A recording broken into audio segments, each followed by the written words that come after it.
left the elephant there, and it was just another one of the pieces. So we were able to take that. Oh, back to the team members. We left out John Ballow.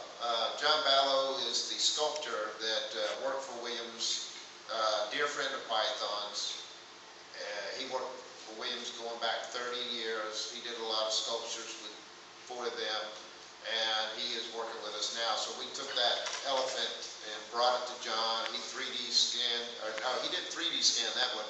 He actually made a mold of it, and what you see on this game, that white body, is from that mold. So then we gave the original back to Greg. We've got a couple of minutes left, so are there any more questions out there?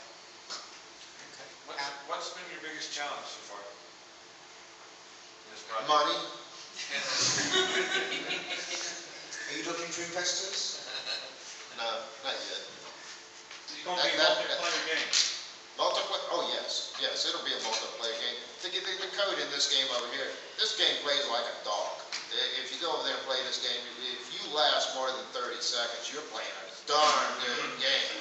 If you get up to that upper play field, I don't want to play against you anyway.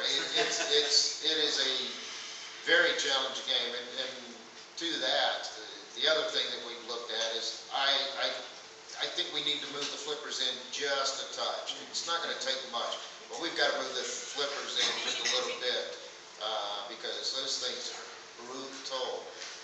But also, when you shoot the ball in this game right now, of course the code is the ball comes back down. It doesn't care if you hit anything or not because most of the switches aren't even wired in yet. So you just lost ball 1, ball 2, and ball 3. You must score 0. I've got a question for Jimmy. The dot matrix display you're using at the moment, do you think that's going to stay? Has it been consideration given to go in colour, LCD, whatever? We have the option in the technology, but right now, we're replicating the original vision, and right now we're prototyping a DMD, and so far it's working out very well.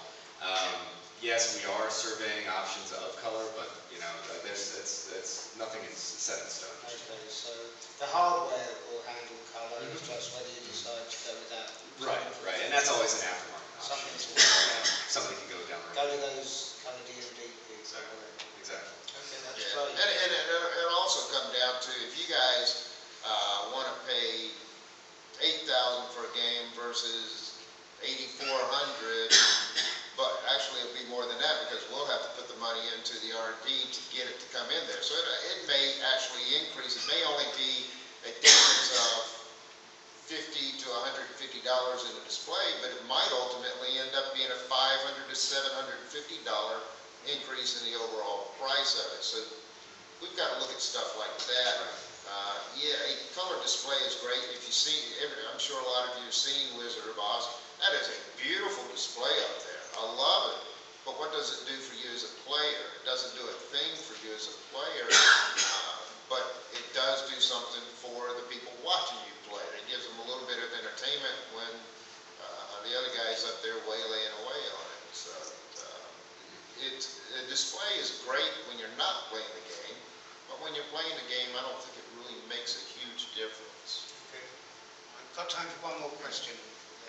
How many of the modes were defined by Python and software? Or is that?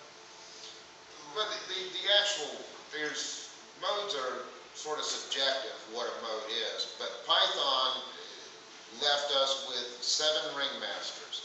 So there's going to be 7 modes based on those ringmasters, obviously.